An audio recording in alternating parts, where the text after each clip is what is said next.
Welcome to New Cyber Frontier, bringing you the latest news on cybersecurity and the local Colorado economy, focused on cybersecurity industry growth and initiatives that support cybersecurity economics.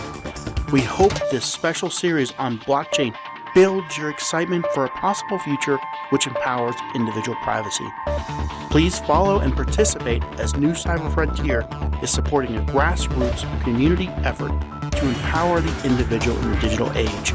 Check out privacyforthepeople.org to see the upcoming crowdfunding campaign. Now sit back and enjoy as we introduce our great guest for today's show.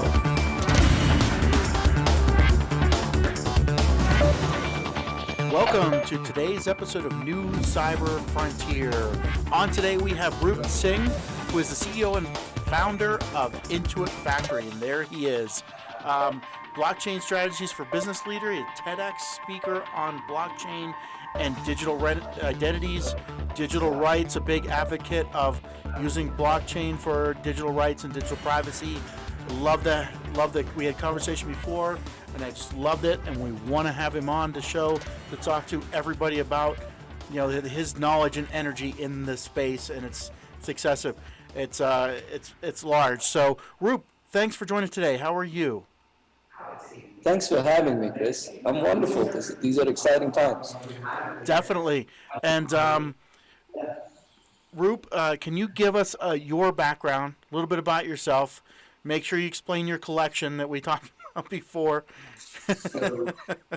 But give us your background. You should tell them what collection are you referring to, unless they get some different ideas. If you're watching the YouTube video, you'll see that Rup is wearing a turban, and last time we had to talk about he has a collection of turbans, and I said, I know people that collect baseball caps, so 50 to 100 would be a range that wouldn't be accessible. So how many do you have now, you said?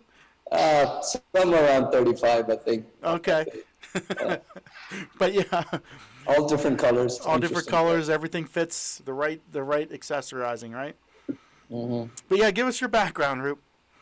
Sure. So my background is at the intersection of business and technology. I've been lately in business process improvement, business process automation for the last 10 years or so. And then last 5 years or so, pivoted into the blockchain space since I thought that this is the most effective business process efficiency technique and technology that we have available. And I saw companies were not looking into it from that point of view per se, and I thought we could add value in helping companies navigate their journey in the blockchain space. So depending on where they are, leading them from curiosity to awareness to further understanding and then investment and action. Interesting. So how did you get, what's your you talked about business. What's your background? Are you always from Atlanta? What do you like to do? What kind of hobbies? So I'm originally from India, as you could probably tell. I've been in the United States for the last 16, 17 years or so. Mm-hmm. Educational background in computer science and engineering, and then master's in information technology and business of technology. Mm-hmm. I like to read quite a bit. I'm a reader.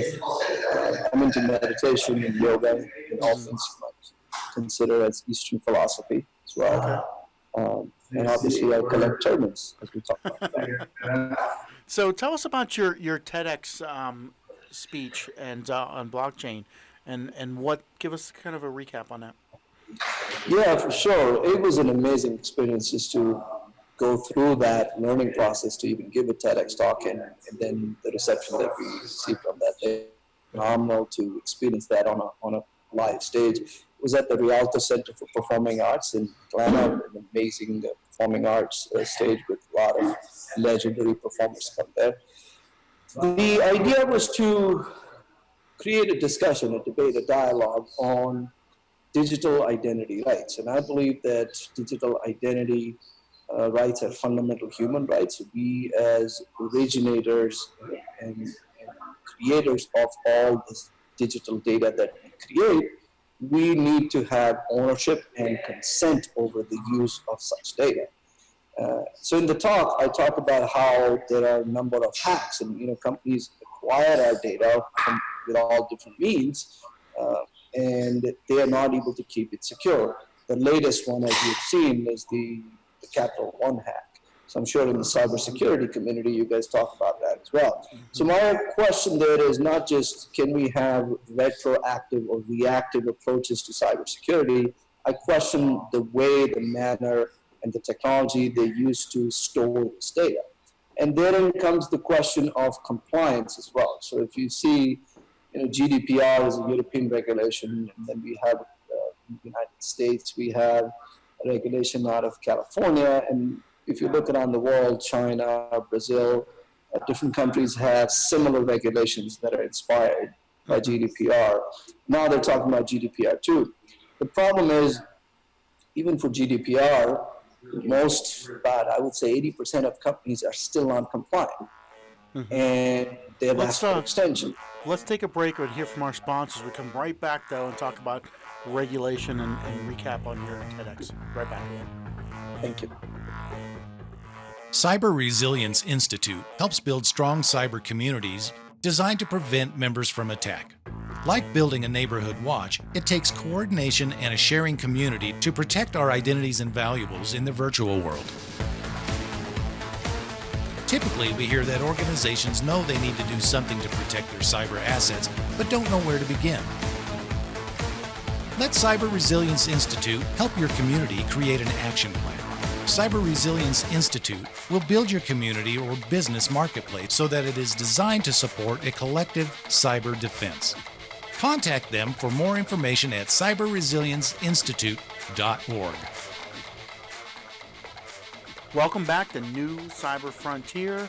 Talking to Roop Singh today, and he was going through his recap on his TEDx. So can we continue with that, Roop? Sure. So the challenge is that GDPR is here, but most companies are not compliant with it. So I assert that blockchain as a technology is a very valid technology for storing and sharing your identity, and to set up a platform and an environment where users have consent over how that identity is used, for what purpose. And I go even further and say maybe there is a compensation component to it. So the challenge that we see is regulators have designed this legal framework, companies are trying to retroactively be compliant, users are not even part of that discussion. So what can we do to bring all the actors together? It is necessary for the digital world, the digital economy that we live in, that companies will have on data. But at the same time, what is the role of the consumer? What is your and my role as owners of our own identity? And I believe blockchain-enabled platforms can bring all of the actors together and solve for all of these constraints. So for further detail, I invite you to watch the talk. Okay, and definitely we'll put up the link for that, and definitely check out Roop's talk on TEDx. So it sounds like a utopian society there that we're theorizing about, though, when it comes down to it. How far out is that from being a reality?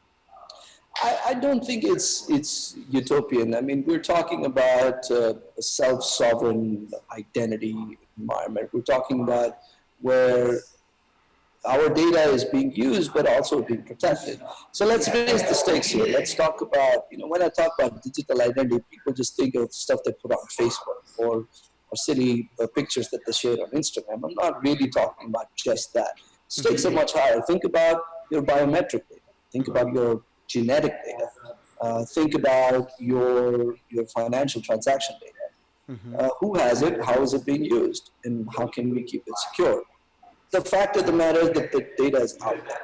And now there are companies developing solutions which will move into that environment. And digital identity, and one of the things about it thematically, when internet was first formed, we missed a layer in the internet.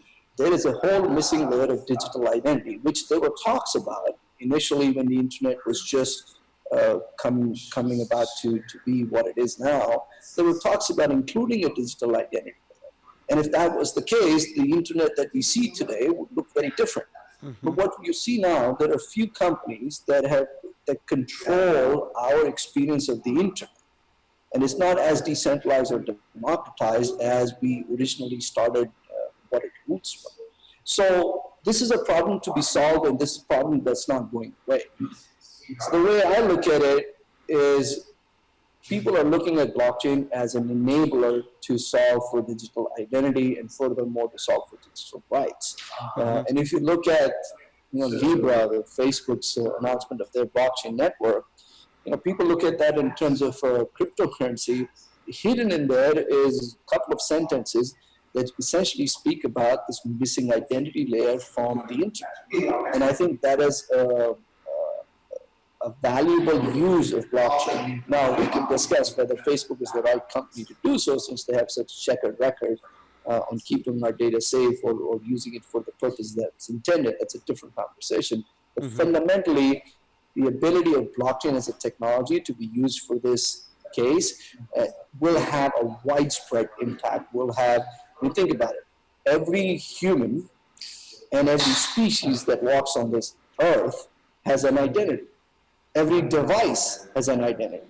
And now imagine the world where billions of devices are talking to billions of humans and vice versa. The amount of data that we are generating, we need a secure underlying layer for all of those transactions here. Yeah, I definitely see that and agree that that's a missing hole and something that is needed. I think blockchain is a good solution for it, in theory. But as we move along, and we'll talk about the operation, everybody's standing up a chain. We have over 2,000 of them, I think, now listed. Easily. And the definitive identity on one chain doesn't equal the other 1,999. So it's almost that when you start looking at the technologies going a different direction than the theorized use of blockchain. Thoughts? Yeah, so I don't believe in a winner-take-all approach. I don't believe that there will only be certain chains or certain platforms remaining. I think in the world that we will live in, we will have multiple of these platforms depending on the use case. So there could be one or two de facto or default platforms, let's say for specific financial services application. And there could be another one to store genetic data. There could be another one to design video game application on blockchain. There could be another one that's used more for identity solutions. So it's like going back about, I would say, 20 or so years ago when there was this first advent of ERPs. So, eventually what we see now is 3 or 4 major companies that dominate the ERP space, be it Oracle, SAPs, or NetSuites of the world. Imagine now ERP being one ecosystem or one environment. We will probably have hundreds of ERPs specific to the use case and specific to the industry or the ecosystem in question. Yeah, I guess that's a good analogy. If we think, and coming up here on another break in about a minute, so if we think, what does that parallel and the technology, we're taking a good look at it from the business standpoint, but there's a lot of and I just totally drew a blank. This happens occasionally. Looking over looking over my notes here. That's where I was going with that. So many people relay that blockchain synonymous with Bitcoin, synonymous with cryptocurrency. We're talking about it for digital identities. There's many other theorized uses: business document control,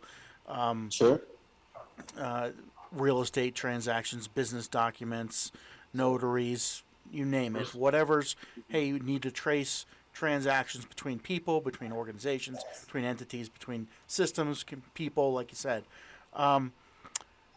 How do we get the mindset of cryptocurrency as a banking transaction? Blockchain is a banking thing now, out of people's mind, and kind of say, this is just one application.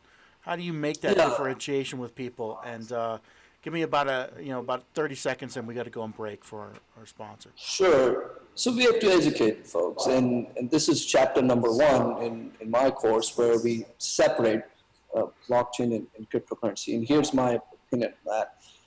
I believe they have common origins, of course, cryptocurrency and blockchain, but they have linked trajectories but distinct destinies. Okay. So think about that.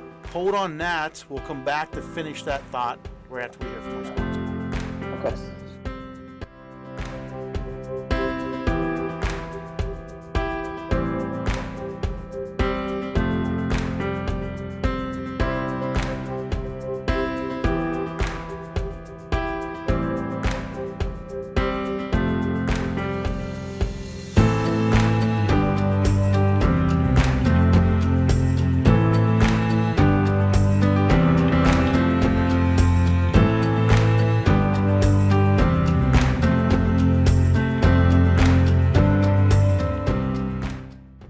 Welcome back to New Cyber Frontier on our series in blockchain today, talking to Roop Singh. And before the break, he gave us a great quote. And I want you to say that quote again, starting out as to how do we tell and make this differentiation between blockchain is not a banking thing for currencies. It is something bigger. Go ahead. So blockchain and crypto, they have common origins, and they have linked trajectories but distinct destinies. So blockchain is a foundational, fundamental technology. It's like saying Facebook is equal to the internet. If you actually talk about back in the 90s, people used to say that the browser that you use is the same thing as the internet, right? But it is not, obviously. So the idea that a foundational, fundamental technology can result in a multitude of use cases is something that people are just now understanding. And I think the more we get the mainstream into it, the more we educate people, the more we have these open dialogues, people will start to realize that this is something that they may not experience as a user. A lot of this happens behind the scenes. You know, today if you send pictures on Instagram, you don't think about how Instagram actually functions. But if you are one of the business leaders, if you're an entrepreneur, if you're a technology aficionado, if you're an enthusiast, you want to understand that how blockchain will not only evolve into a different financial infrastructure or banking infrastructure, but it will actually permeate our lives in all kinds of ways. There are reports about 40-something industries being disrupted by blockchain. It'll have impact in real estate, finance, gaming, advertising, digital identity, as we said. Name an industry. I used to play a game. Tell me an industry, and I'll tell you a use case. Mm-hmm. So supply chain, healthcare, even consumer retail, the food that you eat, the drinks that you drink. If your wine and your spinach could be tracked, and so could be your produce. It'll have a direct impact on our lives. And furthermore, we're still talking about blockchain as an information sharing mechanism. If you look even further than that, I think blockchain is Internet 2.0, meaning it can be used as an internet of value transfer. Let's talk about tokenization and digital tokens. And if you can tokenize this building or tokenize your new sneakers or tokenize art, those things can then be easily traded online with much less friction and much less players involved than there are today. So we would have opened up doors to an economic model that we don't even see a glimpse of today. Mm-hmm. So if I was back in 20 years ago talking about how internet would work, and if I told you you will have a whole set of devices on this one device, a whole set of applications, you wouldn't believe me. Mm-hmm. It's in the same way that you wouldn't, what will happen 10 years hence. And I don't think that we are far. We're actually looking at the speed of adoption has increased over the years. Mm-hmm. So if you give me some time, I'll make 4 or 5 predictions in this space that'll happen in the next 10 years. Interesting. Yeah, that's something that when you get those predictions, I'm not going to hold you to it right now, but I'll even help with give you some, and we'll look at making our blog and or putting those out there. So, but two things that you talked about briefly, and I wanted to elaborate or get your opinion on. First of all, there's going to be good industries, good apps that this makes sense for. And then there's some, not really so. How does somebody go about identifying, is what I'm looking for needing a blockchain, or is it not? How do I make that determination? What recommendations do you give? Yeah, for sure. So we have a lot of people coming to us saying, oh, I want a blockchain use case, but maybe it's not a suitable thing. So we've designed 8 principles that we looked at. And if it's not addressing majority of those principles, if your problem or use case is not addressing majority of those principles, then you probably shouldn't use blockchain. So I'll give you a few just to get the discussion going here. Think about automation. Think about lack of trust in the current state in an environment. Think about ownership. So anything to do with ownership. Look at land titles, or the title of your car, or the fact that you own this phone, or the fact that you own a pet. Everything to do with ownership will eventually be on a blockchain environment. So if you're not solving for some of these things, if you don't see a lack of trust in a certain environment, if you don't see process efficiency gains brought to you by blockchain automation, and that too, I'm not talking about incremental 1, 2, 3, 4, 5% gains. I'm talking about transformational gains. I'm talking about drastic gains. So, for instance, in the previous banking infrastructure using a SWIFT network, and when we deposited a check, it would take 3 to 4 days for a check to clear and settle. I mean, did we question why that is the case? We all took that as, well, that's how it is. But why? Why can't I have it sooner? So now with a blockchain-enabled network where both the counterparties are on the same network, we can reduce that from 4 days to 4 seconds. That's a drastic improvement. We're going from horse buggies to airplanes. Right? That's the level of shift that we are looking at. And if you're not getting that level of shift, in my conversations with business leaders, I say, listen, if you can do something with current state technology, and if you don't get this transformational efficiency gain, then don't consider blockchain. Just for the sake of doing it. So, and one of my previous guests, we've been doing a series on blockchain, said that blockchain is an addition to an existing application, existing use case. It's not anything new, and you can't do anything with it on its own.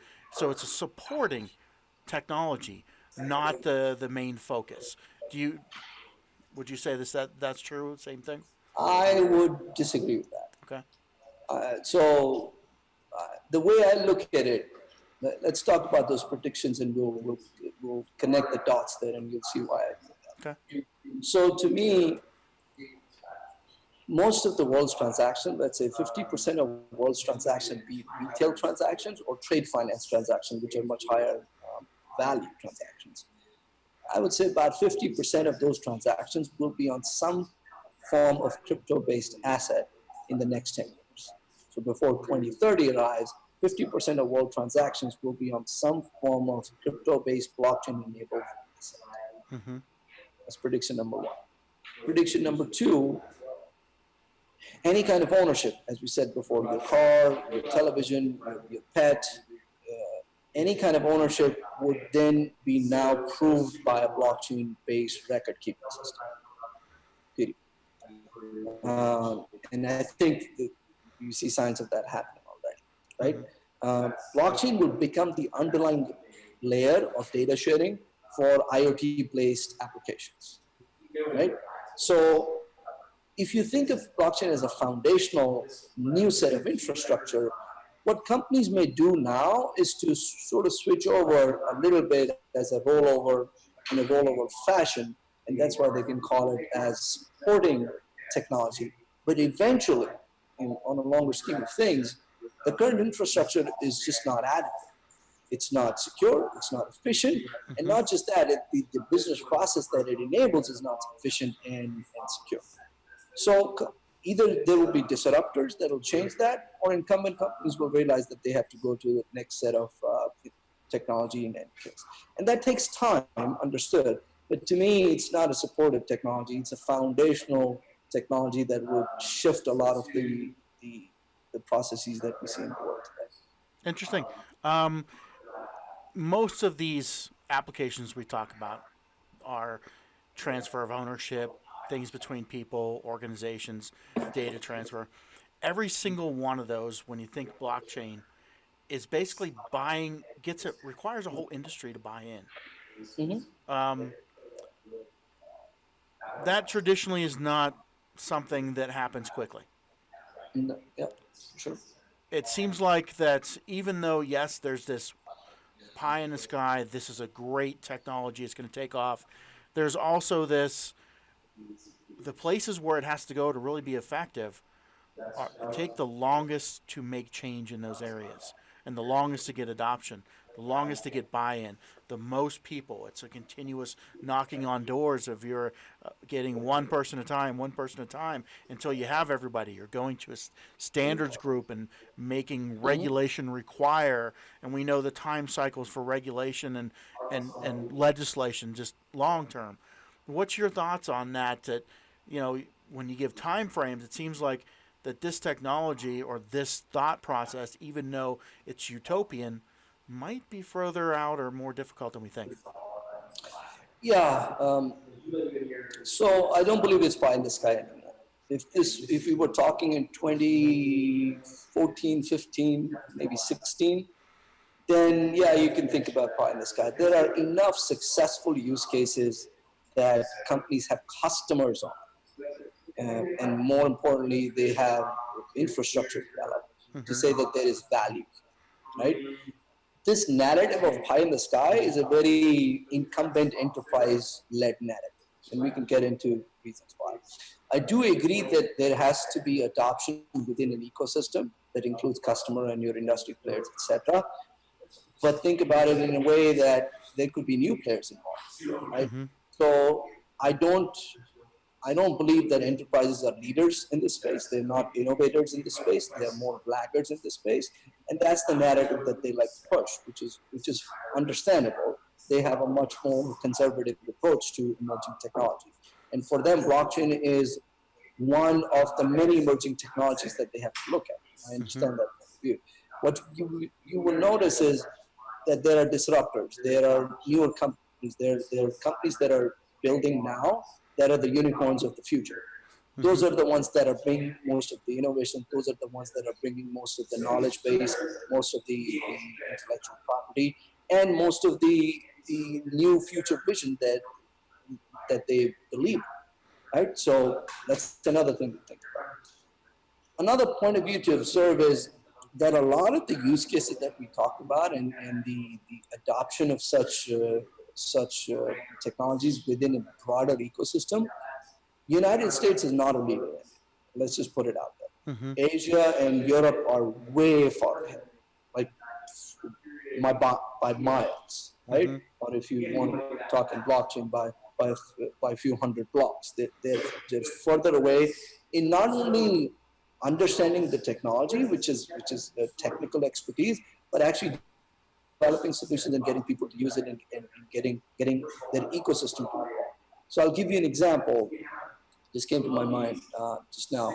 Um, so there's a company in England called Navarro. Navarro was the first company to put a security, a bond, on the blockchain, on actually a public chain, an Ethereum chain, in 2017 or 18, I forget. But the way they did it is by involving the UK regulator, FCA, and they played in the FCA financial sandbox. They educated the regulator, and they issued this bond, which was now then considered a financial instrument as well as a legal instrument. Right? So what they have done, hence, is they have figured out a way to issue securities on a public chain. That's unique. That's as remarkable as laying out the first railroad back in 1800s. So what they've also done is reduce the cost of putting a security on the chain by thousands of pounds. I think the numbers were they've reduced the cost from 40,000 pounds to 50 pounds. So if you're an investment bank, you can put out a security under 50 pounds. So that kind of a leapfrog doesn't happen only by technologies. It doesn't happen only by some industry player. You have to get all the consortium together. And there are, I've talked to a few consortiums here that are struggling. So there are a few strategies depending on if you are a disruptor, a disruption creator, or you're a disruption survivor that you could take based on where you are in the scheme of things. But it certainly doesn't mean that it's going to take long. But in fact, if you look at the global scheme of things over a longer period of time, there's a chart somewhere on the internet. How long did it take for us to adopt telex or the wire telegram system? Then we got to phones, like landline phones. How long did it take for us to adopt that? And how long did it take for us to adopt cable and then television or analog television? And then getting into mobile phones. And then think about how long did it take for us to adopt to mobile applications, right? So if you look at the whole scheme of things here, the rate of adoption has increased. So, and the other thing to think about is when we talk about blockchain, we are now in the second wave. This is the 11th year. So it's not as new or fresh or as immature that people talk about. It is certainly not as mature as you would want it to be in terms of technology, in terms of scalability for some use cases, in terms of adoption, of course, yes. But it's not where it started, in 2009, 2010. So we are in the second phase of that adoption. We've already put 10, 11 years into it. I'm talking another 10 years and the world looks different. Yeah. Well, let's kind of on that note, we're reaching the time we usually wrap up the show, but I always want to give people the opportunity to say, what is it that you do? How can people reach out to you? What services do you offer? Go ahead and put out anything that you want to at this point. For sure. So we're about to launch an online program called Blockchain Strategy and Innovations. This is for business leaders, and you can sign up for updates or discounts at our website. I'm sure you have that.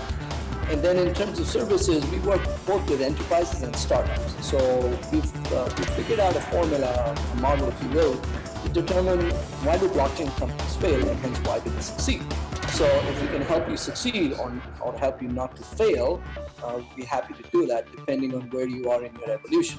So it means something different for enterprises versus startups, but that's something that we can help you navigate. All right. Well, thanks a lot for joining today, Roop. It's definitely a pleasure, and we look forward to having you back on for future conversations. Absolutely. Thanks for having me. This has been wonderful. Thanks. Bye. We hope you have enjoyed this episode of New Cyber Frontier. Remember, please follow and participate as New Cyber Frontier is supporting a grassroots community effort to empower the individual in the digital age. Check it out at privacyforthepeople.org. Also, make sure to join our mailing list so we can keep you informed. If you have an idea, if you have a question you would like to hear answered, or if you just want to get involved in what we're doing, reach out to us at newcyberfrontier.com. We also encourage you to visit our sponsors links because they are the ones that really make this show possible. We look forward to seeing you on the next episode of New Cyber Frontier.